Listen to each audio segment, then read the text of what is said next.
Hi guys. In this lesson, I'm gonna teach you some settings that we need to update on WordPress. Okay. So first, let's go to the settings section and then click General. Okay, just click General.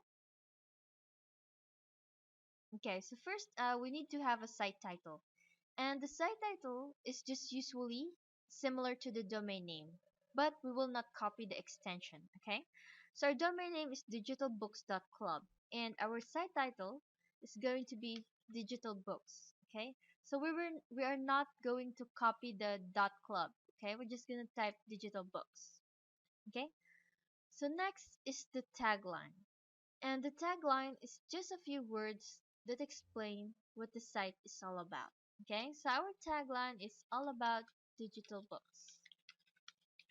Okay, so next is the WordPress address. And the WordPress address is just similar to your domain name. Okay, so let's just leave it like this. Next is the email address. Okay, so this email address is going to be used for admin purposes. So this needs to be updated. Okay, so I will just put my email address in here. Okay. So next is membership. Okay. So since we don't have any, we're not going to create a membership site. We're just gonna click it. We're just gonna leave this like this. Okay. User default role. You can just keep it as subscriber. Okay. So next is the site language. Okay. So my site language is going to be in English because I am writing in English. Okay.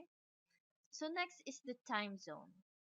Okay, so you can here is you can choose the city, or if you cannot find your city, then you can just choose the time zone here. Okay, so my time zone is UTC plus 8 because I live in Manila. Okay, so you can easily find this in Google.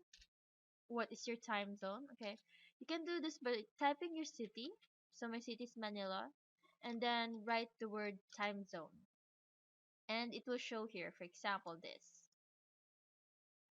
Okay, so we can see here that it is UTC plus 8.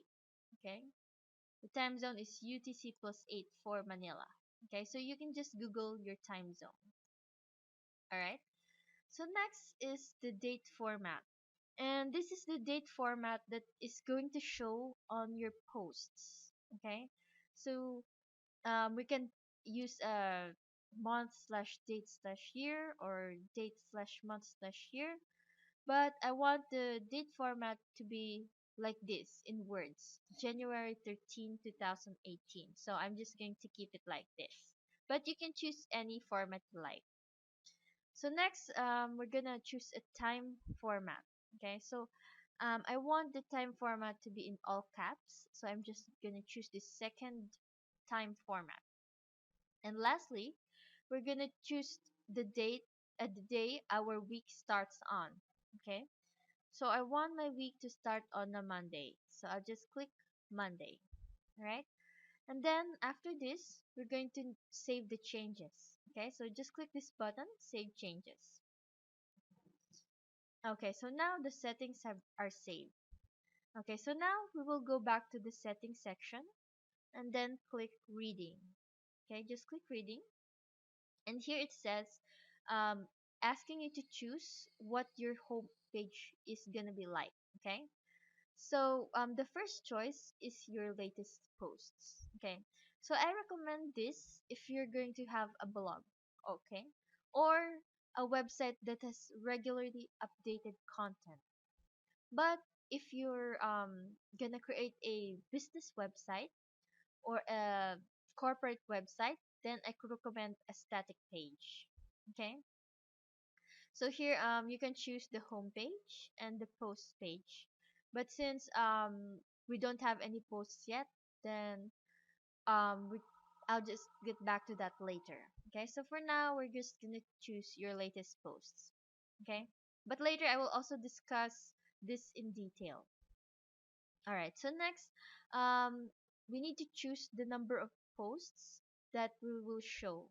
on the home page. Okay, because remember it says here our home page displays your latest post. Okay, so here we will need to choose how many posts we're going to display on the home page. Okay, so I want 8 posts. Alright, so syndication feeds show the most recent um, item. Okay, so we're gonna choose here the number of items. So I just want to keep this at 10 items. Okay, so next we're gonna choose if we're gonna show the whole post or only the summary. Okay, so I usually like it to be in summary. Okay, but if you want whole post, full text, then that is fine as well. I like this to be kept on summary because it is easier to read. Okay, so search engine visibility. Okay, so make sure that this is left blank. Okay, don't click it. Okay, just make sure that this is blank because if you click it, then it will discourage search engines from indexing this site. Okay, so just make sure that this is there is no check here. Okay, so now we need to save the changes again. Okay, so just click here this button, save changes. Okay, so now we're gonna go back again to the settings section and we're gonna choose permalinks. Okay, so the permalinks is gonna show the structure of your posts. Okay, the links of your post. So the best most SEO friendly settings is the post name. Okay, so just click post name. This is the best permalink settings because here there are there is plain which just shows numbers, and this is not good for the search engines because there are no keywords.